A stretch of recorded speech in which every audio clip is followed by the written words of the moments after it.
Welcome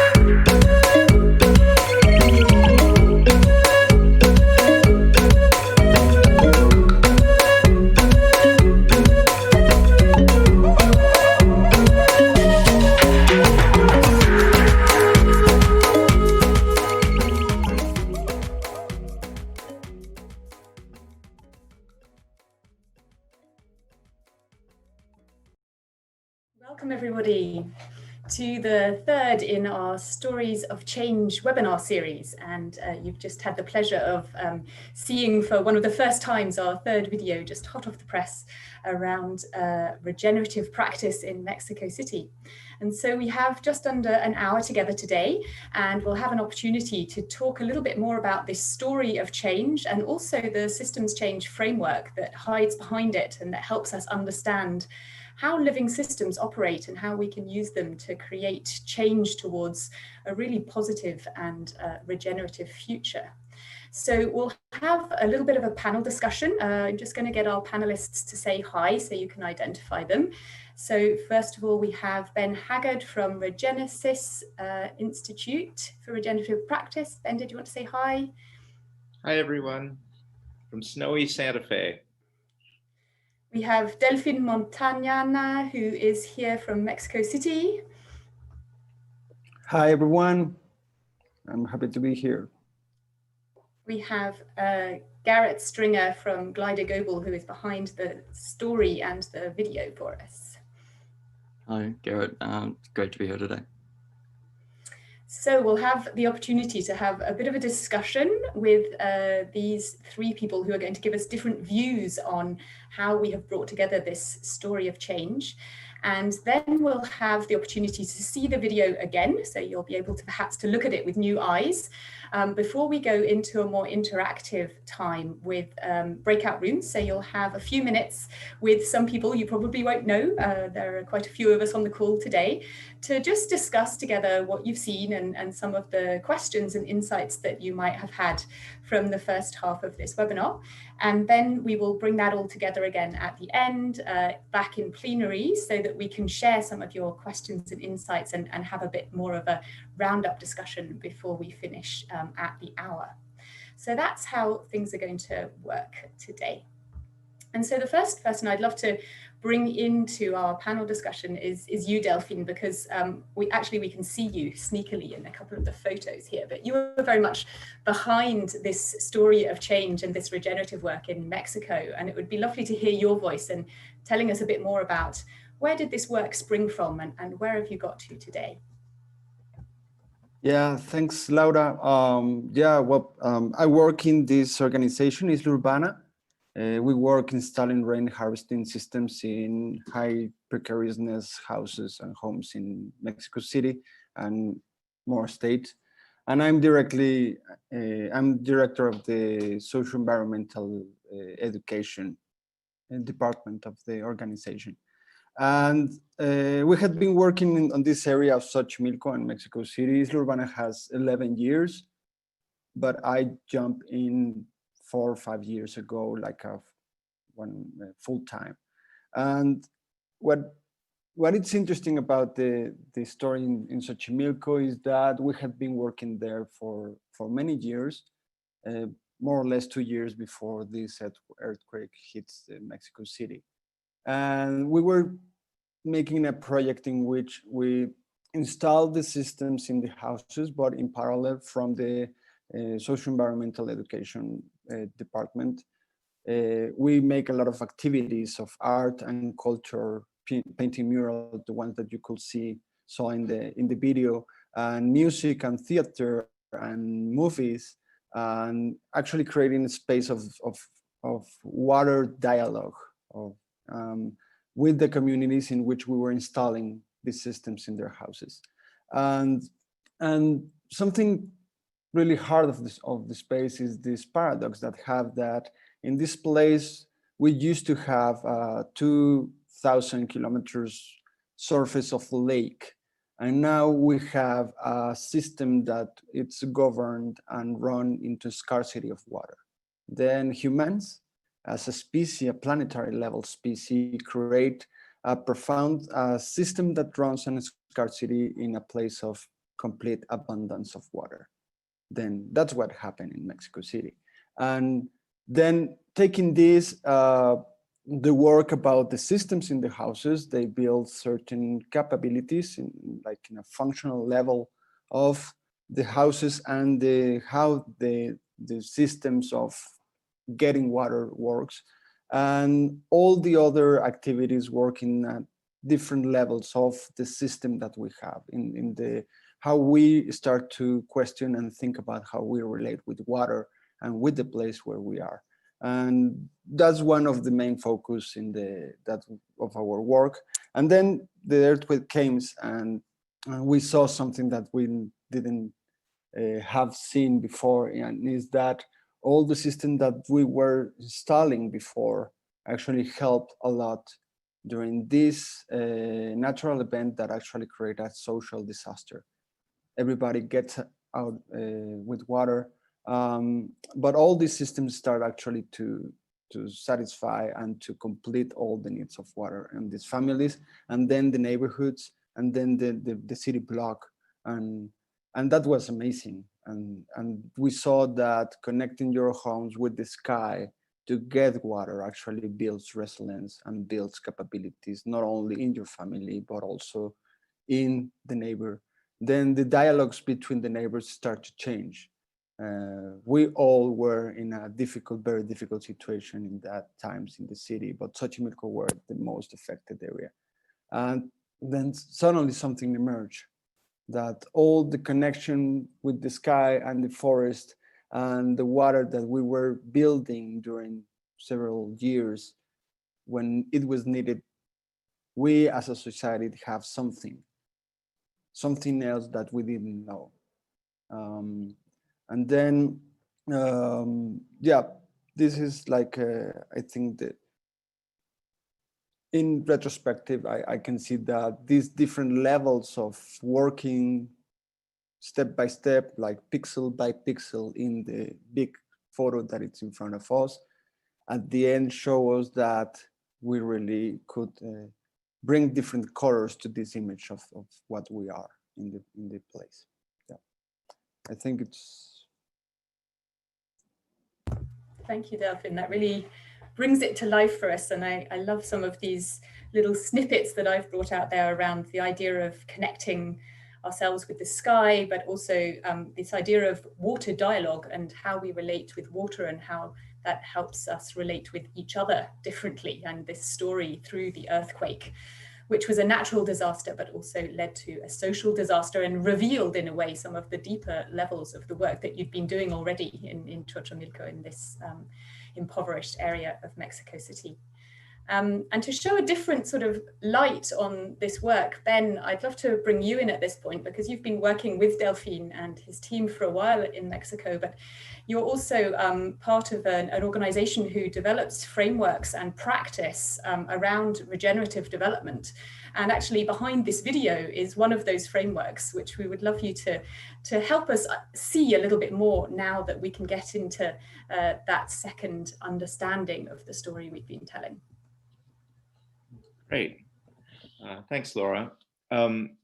So this framework, actually, before we go into the specific framework, I'll say about these living systems frameworks in general, that their purpose is to enable us to make discernments about the quality and the level of thinking that we're doing. And that's what this is a good example of, that shows different natures of thought that then lead to different kinds of actions. So the value return level at the base of the framework has to do with the basic work, the functional work that Isla Urbana was doing in Xochimilco by creating cost-effective water harvesting systems that actually very low-income people could afford to install. They immediately saw a return on that investment within a few months because of the costs of getting water trucked into the community. So at that level, it made perfect sense. It was a good business model. They were creating a baseline of stability for these low-income communities through the work that they were doing in them.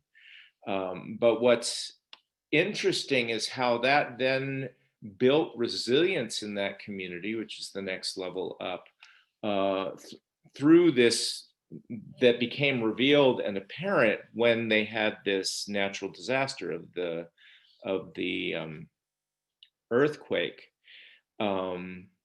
So if we were to just look at those two levels alone, we'd be looking at a kind of response of a community discovering that it had more capacity than it knew. But what's interesting about this story is the two levels above it. So one of those that Delfín pointed out was this water dialogue. What does it mean to step back and actually see that there is a system of water involved here? There are natural systems that, as he said, provided this superabundance of water in the Cuenca or the Valley of Mexico.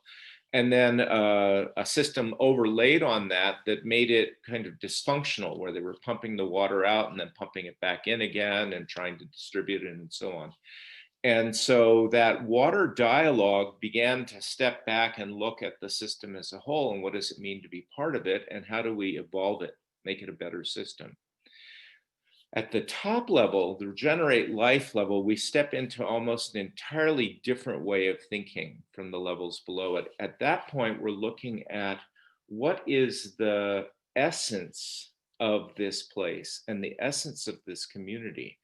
And that's the work that Delfín was doing directly with the communities, rediscovering their cultural and historical relationship to the rain, to the sky, both of which are divine living entities within their culture, and coming into a new relationship with those. And so rather than seeing water as a system out there that we could improve, they began to understand water as a living phenomenon that they are part of and in deep relationship to.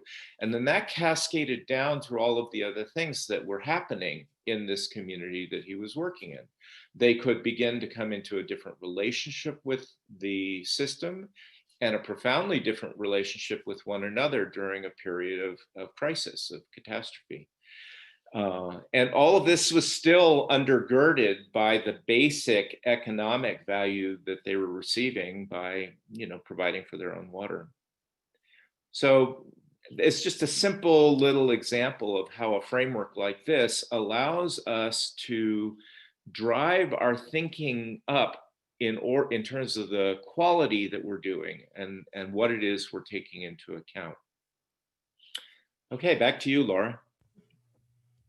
Thank you, Ben, for this introduction. And certainly I know that having become more familiar with this framework, I use it now in my work. And one of the things that I find particularly helpful is also the fact that it values these different levels at the same time, that it's not about saying one kind of thinking is better than another and that we should only be working at this regenerate life level, but that all of these different things need to be going on and happening together. However, we're often stuck at that lower level of existence of sort of things that are operating and maybe improving, but that actually we can also shed new light on the work that we're doing by shifting our thinking up to the regenerate life level without losing the value of the work in the existing systems that we're in. So thank you for that.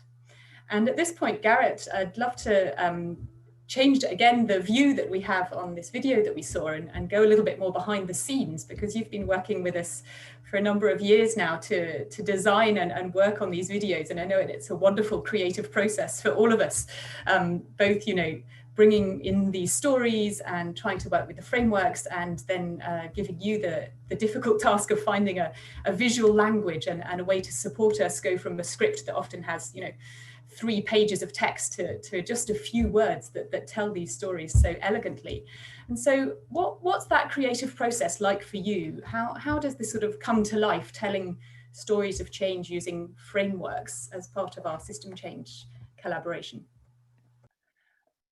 In many ways, for us, our storytelling approach has felt like a natural fit with the frameworks, in the sense that our work and processes have systems thinking at their core. They're always, we're always looking for relationships or patterns that tell a bigger story, that remind us that everything is connected, that nothing happens in isolation, that we're not islands, that we are an ecosystem, interwoven with and interdependent on each other and the world around us.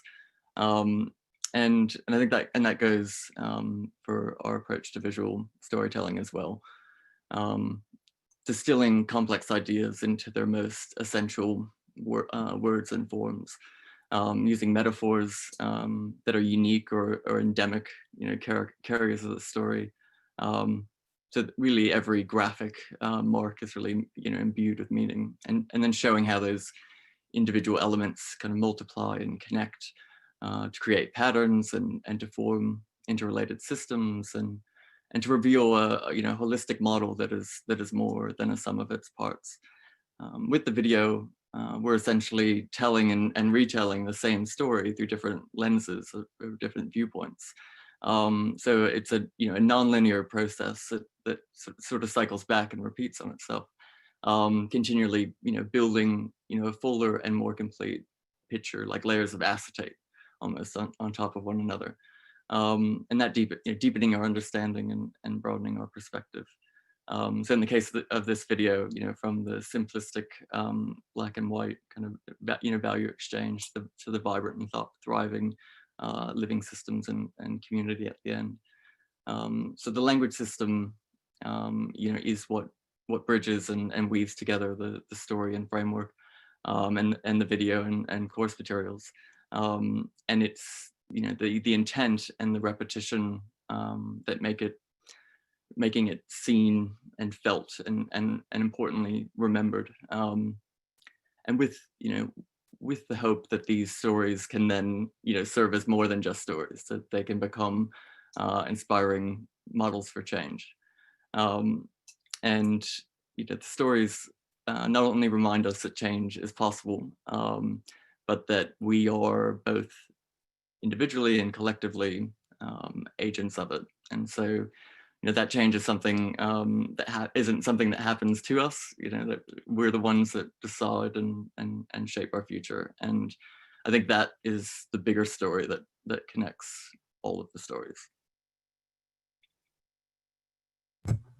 Thank you, Garrett. And yes, I can definitely resonate with that idea of distilling complexity, and it's always a really interesting journey for us, starting with an idea and then gathering images and the script and being able to distill down into something that is just a few minutes long. And I wonder, Delfín, did you have anything you wanted to reflect on what that process has been like for you? You've been working in this project for many years now, and what's it been like for you to kind of try and distill the essence of some of your work in Mexico into this 3.5 minutes that we've done together over the last few months? Well, it's definitely it's something amazing, but that when you try to distill the essence of something, there's just one thing that you need to be sure of, is that you need to experience it. You can't even have a little amount of the side of something if of the essence of something if you haven't experienced it, because the essence of actually it's something that is like the experience of being, what gives you the hinge on the deep understanding of the essence or something. Then actually the fact is that walking by the streets of Xochimilco during 2 years, talking with the people, creating space. The Blue Tent is the cultural and artistic program. It's La Carpa Azul in Spanish. which is actually a tent in which we create a space in which where something can happen, and what we want to happen there is these water dialogues, and the exploration in the workshops and walking with the people and talking with them, and these spaces in which we remember which are the symbols, which were the symbols that were related with water in the past, which are the symbols that we have right now, and then which are the new symbols that we want to put and attach to water from now to the future, and then to paint a mural with them. That experience is what, and then goes to the lake, and then goes and eat the food that grows in Xochimilco, and breathe, drink, being there. That's the experience that gives you a hint of the essence. And then it needs to be real, and it's to be here. It's not something that it's happened just in your mind. You use your mind to get a thinking path to understand the essence, but the essence is something more understood, not only with the reason machinery that we are really good at, but with a lot of other skills and capabilities that we have. So. Thank you, Delfín, for bringing us back to that. I think it's really important, and actually for us it was a very a wonderful experience coming to this story, because we knew we wanted to do a story around one of the regenerative frameworks, and I spent some time in Mexico City with some colleagues who are also on the call today, so with Anna and Rodrigo and others. And when Ben said, oh, but you know, there's this great project in Xochimilco, and we just spent some time there and connected into that space. So really nice sort of way of coming together into this story.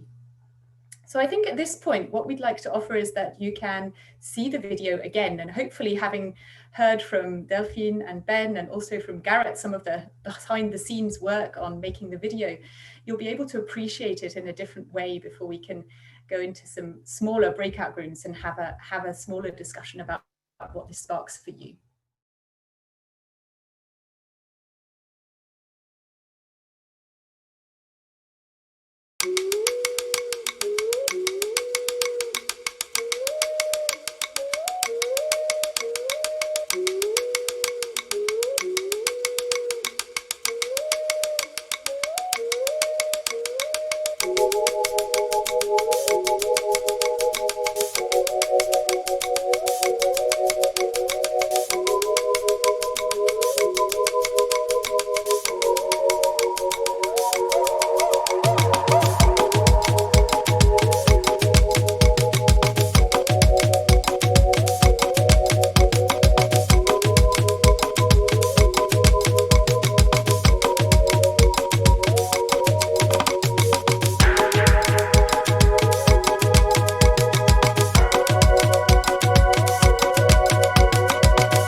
We now have a few minutes for those of you who would like to stay on. We're going to put you into small breakout rooms, and the invitation is for you to have a couple of minutes to present yourselves, and then have a conversation about what this video and this story of regenerative work in this community in Mexico City can tell us about how change happens, or any of the insights or questions that you have. And then we'll come back together again after about 10 minutes. So you'll definitely have a few minutes to get to know each other first. And we'll invite you back into this plenary space so that we can hear from each of the groups about some of your questions and insights. And then we can share all together again before we close for today. Everybody, welcome back. And I hope you had some great conversations. It's always a bit of a black box for us when we're hosting these, because you can go off and really just enjoy a little nook and a little smaller conversation.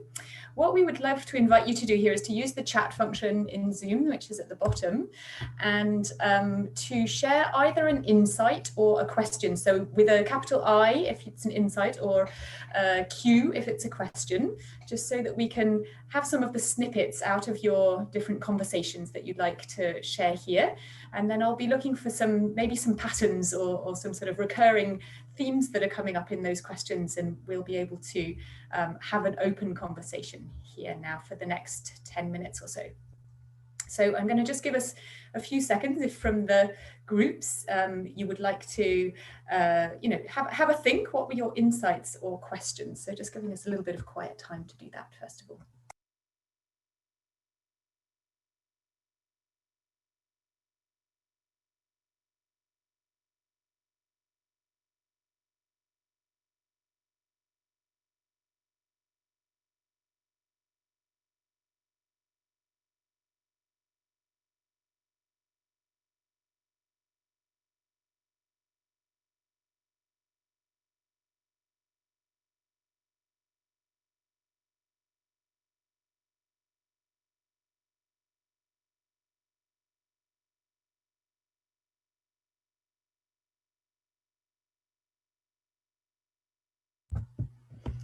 Okay, thank you everyone. So we've got some questions and some insights around the importance of Indigenous knowledge and cultural elements, and really kind of uplifting and empowering the sort of deep cultural elements in the story. We also have some questions here around how this went to scale. So what we saw in the story there was starting with an individual household, and then right at the end, and then Delfín, you were speaking to the idea of working with the government. And then also here, there are some questions around, what's really the role of stories, and how design can play a strong role to distill complexity, or how we choose the frame that we want to use for a story, and what is the audience for this video series, and what do we hope to achieve from visual storytelling. So we've kind of got 3 different types of question there, and I think one for each of our panelists. So we could hear from you, Delfín, a little bit more about this connection around how do you start small and then move up into this larger scale. We could hear a little bit more from you, Ben, around the importance of the livingness, and also this specific cultural approach that's taken here, and that's important to this regenerate life level. And then we could hear from you, Garrett, a little bit more about how do you see storytelling and narratives in systems change work? So Delfín, shall we go to you first, circle back around to the story itself, And, what does it mean for you to start working, I guess, in one particular part of the city, but then also, scale up, work with government? What's that been about? And is that important, do you think, this sort of scaling up as part of the work you're doing? Yeah, well, it's like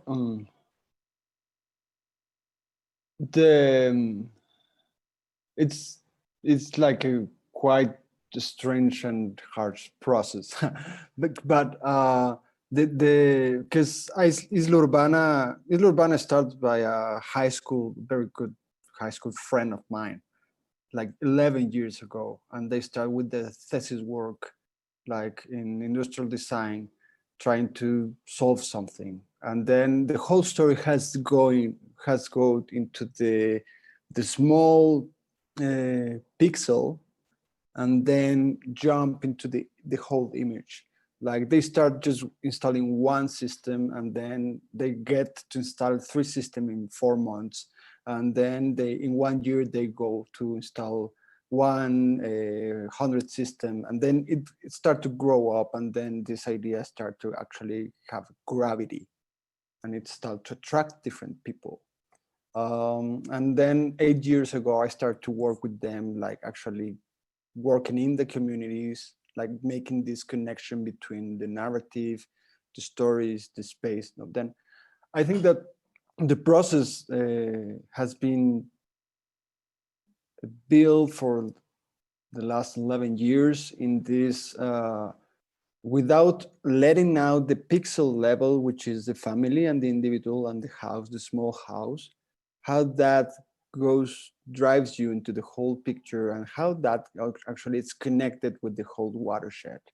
Then maybe it took 10 years in order to create the amount of inertia in this non-stop talking about the rain process, in which the politicians start to see that it was a really good idea. And then actually we start to work with the actual mayor of the city, and we designed this public policy, and we said, but if we want to get this place, we need to build capabilities in the society, in the place, in the people, in the companies, in the government, because facing the huge lack of water in the future for this city, it's related with the huge lack of capabilities that the place together didn't have right now,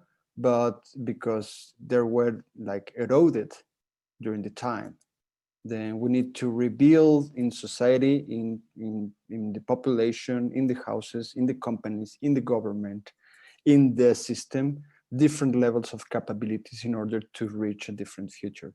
That then, and we get the fortune to be invited to actually think about a public policy, and then we start to work. And one of the first things that we saw to the government is that if you want to actually govern and manage and go with this project, you need to build an internal office that work on that.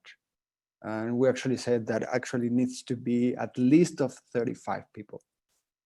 And then we need to, there's no company that can actually go to that, jump into that goal. Then we need to build capabilities in between different companies, because this is not the whole pie for one. This is something that needs to be shared, and needs to be built, and needs to be growth in this watershed in order to actually have a different future, which is built by all the people. Then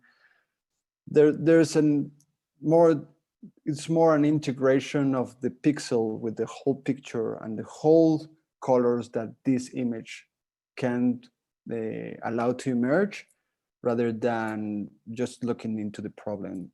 I think the drive is, which is the potential of everything, and how we gather all the efforts gather in the same certain actions to get that image real and bring the future, which is in the potential to happen today. Thank you, Delfín. Yeah, that really brings it to life. And I think, to follow Ben, with this other level, but it's linked as well because we're not just talking about capability at a sort of technical level. You know, it doesn't necessarily just mean engineers who know how to install rainwater harvesting. That's not what you're talking about, Delfín. So, you know, what is it about this kind of work, this regenerative practice, that helps us also weave in these more sort of deeper cultural elements, or we heard here, you know, indigenous knowledge and uplifting and other ways of being that help things sort of move to a different level and not just be about rolling out a technical solution? Well, for me, the key is what Delfín was pointing to earlier when he was talking about essence. How do you actually connect with the essence of something? And so from our point of view, a place like the Cuenca of Mexico has its own distinct character. It's unique in all the world. Every place is unique. And so what we're attempting to do is actually recognize, come into relationship with, have respect for the livingness, the living uniqueness, the wholeness of that system. So this is one of the things that, for me at least, differentiates regenerative from all other systems work, is that it's not about abstracting or moving the system out there as an objective thing to study. It's recognizing the beingness, you know, the distinctive qualities that make this system different from any other, regardless of its scale, and then working from that. And so that, in a way, is subtext in everything that Delfín's been talking about.